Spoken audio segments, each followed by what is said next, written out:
So I'm about to buy my boost for the Burning Crusade Classic. And I want to talk about what the Burning Crusade Classic means to me, and I want to talk about what boosts mean and why I don't think they're pay to win. It's kind of a two-part topic here because they're really pretty hand in hand. In MMOs, experience, depending on the MMO, is not really that much of a part of the journey anymore, depending on the MMO. And so in something like EVE Online, experience is the journey. The time gate is a huge portion of the game. In something like Diablo, you literally get rushed all the way up. World of Warcraft and Final Fantasy sit much closer to the Diablo end of things, where the leveling is this thing that you get out of the way. And hopefully you enjoy the journey and it sets a foundation for you narratively and mechanically, and you're building this, but ultimately the whole goal is to be where everybody else is, and the majority of the player base sits at the end. And they sit in this big raid content and all of this, and that regularly expires and gets tossed out, and that's old raids, and we go into new raids. And so there's this treadmill of ever running content, and we're always running on the very front edge of that treadmill just to let the old stuff get pushed under. And it doesn't mean there aren't systems to bring that back to life, but ultimately the highlight, the marquee sign, the big and shiny lights is the newest thing. And everything else kind of becomes some form of side or lateral content. So boosts don't really matter for that. It doesn't matter what you call it. It doesn't matter if you're selling rested experience, or if you're selling literally jump to 10 levels from the end, or if you're selling literally jump to the end.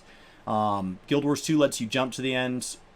World of Warcraft and Final Fantasy over the various years have done more of like, I'll jump you to near the end and then you've got to do the last little bit. I'll even give you the gear and a little bit of gold to get you there. We've seen rested experience modified by systems like Heirloom in World of Warcraft, by pre-order earrings in Final Fantasy, by little booster potions that you get in Guild Wars just for logging in on occasion.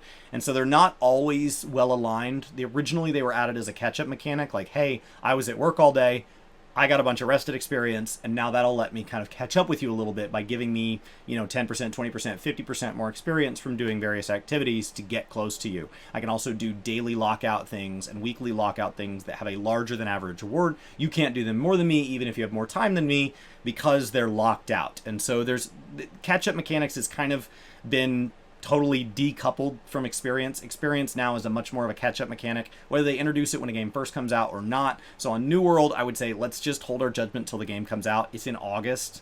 It's May. We're still allowed to be mad in August. So, there's no benefit to being mad now. If you don't want to pre-order, don't. Wait and let other people go in and discover what this system really looks like. At that point, you're letting them get ahead whether or not they bought. Doesn't matter. So that's what I think of boosts. They don't really matter. They don't matter. Now, the Burning Crusade is my favorite MMO expansion of all time.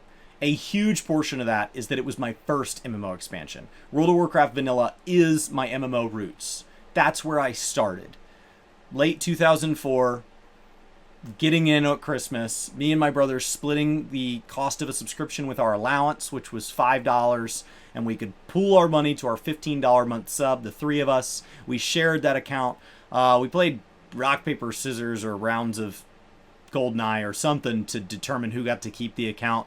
My brother got the original characters, so my account is not actually that old, because when we separated accounts as I prepared to go off to college, and as we got our own computers, I had to split off and rebuild. So my character is not that old. I think my character is from 2005 or 2006.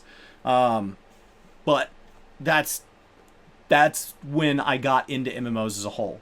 But I didn't know what I was doing. I didn't know how to optimally quest. I didn't know how to optimally gear. I just looked up at raiders and was just in awe. And when I get invited to something, it was amazing. And I didn't know what I was doing. The Burning Crusade is when all that turned. It's when I discovered communities like Elitist Jerks. It's when I got into optimizing. that represented a young adult time in my life when I got really fascinated with pursuing hit cap and best in slot and going and grinding for my Dragonspine trophy. I switched to playing, I was a Beastmaster Hunter. I didn't use the macro. I liked actually doing my rotation, but it was a macroable job at the time. And I got to co-raid lead, and I got involved with people both in-game and, in real life that still mean something to me to this day. And it just was a really instrumental time to enjoy the Burning Crusade. It was such a big expansion. I think Heroic Dungeons there, at least as my memory serves, is still some of the better small man content that games have offered, because you had to CC, because you had to play together, because group comp actually mattered. Attunements are something I always thought was really cool. The fact that in a guild you'd be like, hey, who has a key to this dungeon? I need to go run this dungeon. There was something really nice to that. I think the pacing of it was good. Getting my Netherwing mount for the first time was this amazing feeling. And so there's all of these firsts that the Burning Crusade represented. And Wrath of the Lich King was my second favorite. So like we followed it up with a phenomenal expansion. I moved back to Horde, followed the guy that I co-raid led with to another server to be part of a bigger community, a community that is the group I go to BlizzCon with to this day, that this shirt is from. And so that's my second favorite, right up until Shadowbringers. Shadowbringers came in and threw a wrench in all of this. Shadowbringers for Final Fantasy was the first time I was like, wow, they can be that good again. And MMO can mean that much to me again. Not because I haven't enjoyed other games along the way, but those were really special. So the reason I'm going to buy a boost to kind of marry these topics together is because I played a little in Classic. I did. I dabbled, like many. Didn't make it to Cap. Had other things that meant more to me at the time. You have to make it a priority if you want to get it done. It's not going to happen by accident. Nobody just logs into Classic and is like, oh, wow, shocking, I'm at Cap. Like, no, you're going to have to put some time in. Arleus can do it in ridiculous time, but the vast majority of us, I'm wildly more efficient. I think my first ever character to 60 was like 17 and a half days. I was moving way faster. It's a grind. So I want to come back and play the Burning Crusade. It's late in the night on the 31st. I'm going to be playing it this week. And so I'm about to buy my boost. And my thought is, I want to play the Burning Crusade again. I want to take a trip down memory lane. I want to see if it holds up. And I don't want to play Classic tomorrow. That's not what I want to play today, whenever this goes live. That's not what I want to play. I want to play the Burning Crusade. They're selling a boost that'll jump me right to the end. That way, I have to put some money in the pot to support the game if I don't want to put in the work. So the people who are willing to play the game properly get their reward, and I give some money to Blizzard that helps them justify whatever they're doing with the World of Warcraft pot of money. And whether or not I agree with that, it doesn't matter. That's where it's going. And so I can go toss that money into that. I'm already subscribed to retail, so the subscription's covered. No big deal. And it gets me 58. I can walk through the portal. That's what I need to be able to do. I want to walk through the portal in as little time as possible. I don't want to be in the Burning Crusade playing Classic. If I wanted to play Classic, I would have done it during Classic. And I did. So for me, I want to make it to 58 so that I can walk through the portal and play the Burning Crusade during Burning Crusade. It doesn't skip anything in the Burning Crusade for me. It doesn't jump me to the end of Burning Crusade. It doesn't get me into the raids any faster than anybody else. There's people that are going to be... It's going to boost me, I think, to 58 is what I believe it does. There's going to be people at level 60 with 5,000 gold or whatever the max you can walk through the portal is with. There's already people ahead of me. So it's not pay to win. It's pay to shortcut, which is exactly what I want. For people that feel that the journey is the joy, I'm not taking away their ability to do that. For me, the journey is not the joy. For me, playing the Burning Crusade is the joy. And so for me, I'm boosting. And my plan for anybody that wants to kind of follow along is to play the Burning Crusade on Thursdays on stream and launch day. Launch day and every Thursday until I've achieved what I believe is kind of enough of a nostalgia tour. So out of the gate, my plan is not to raid. Not saying things can't change, but my plan out of the gate is to clear all the heroic dungeons at least once each, just to kind of refresh my memory. I assume some will be so much fun I'll want to go again. To clear my Netherwing dailies. There's I enjoyed the Magister's Terrace rollout. There's a lot of really like that whole like dailies area. There's a lot, and I want to level the cap. Maybe do a little Alder or Scryer stuff. Not sure which. I remember one being optimal, and so I just want to taste. That's it. So that's my plan on Thursdays until I've gotten that taste.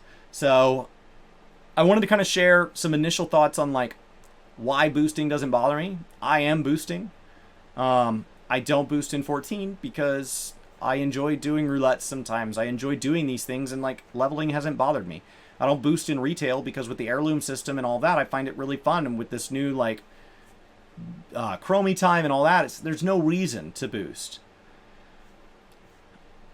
In Guild Wars, I don't want to go. The open world is so fun on one character. I don't want to do all that again. But they give you the items to boost for playing. And so I'm earning my boost piece by piece. Every time I'm doing content and it's dropping a Tome of Knowledge, I'm earning free boosts. So I'll level those other characters, and then all my gear is shared. So it's designed with boosting in mind. And yeah, you can go buy a boost, but like even if I'm not buying a boost, I'm going to be using boosts that I earned. So my thought on boost is that like as long as it's not giving you a mechanical advantage, right? If there's a PvP zone and you're getting to resurrect closer to the battle, if there's a raid that comes out and you're getting more loot per weekly lockout, if there's something that gives you an advantage in something that is considered a competitive aspect of the game, it's a problem. If they're giving out rewards for server first leveling and then you're getting a faster leveling experience, that's a problem. But if you're just shortcutting past all the crap at the beginning because you consider it crap at the beginning, and they're leaving it available for people to consider it joy at the beginning, then you're not affecting the other person's business. And as long as you're not hurting someone else's business, I don't care what you're doing. I'm boosting to skip the leveling experience for me. It's not skipping yours. It's not devaluing yours. You get to do yours. And that's kind of my thoughts on that. I'm really looking forward to the Burning Crusade. I'm looking forward to kind of sharing some of my old experiences. Many people in the community know me for Final Fantasy XIV because I've been in content creation 5 years, and Final Fantasy XIV describes a huge amount of what I've made time for in the last 5 years. My history with gaming is much longer than that and includes a lot more games than that. And so hopefully this will give me a chance to kind of share some of that with you guys. The goal with this channel is to talk about MMOs. The goal with this is to talk about gaming. And the goal with this is to kind of just share that journey. And I expect World of Warcraft, Final Fantasy, and Guild Wars to be a big part of that. I'd like to add ESO this year. I'm hoping New World and, New Genesis and all these games, I'm hoping these are great games, but I'm expecting at least those four.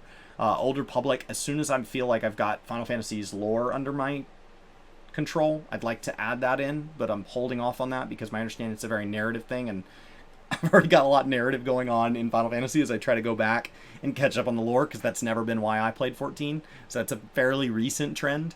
And so it's just a place for me to kind of share my thoughts on everything related to all of gaming. Kinda.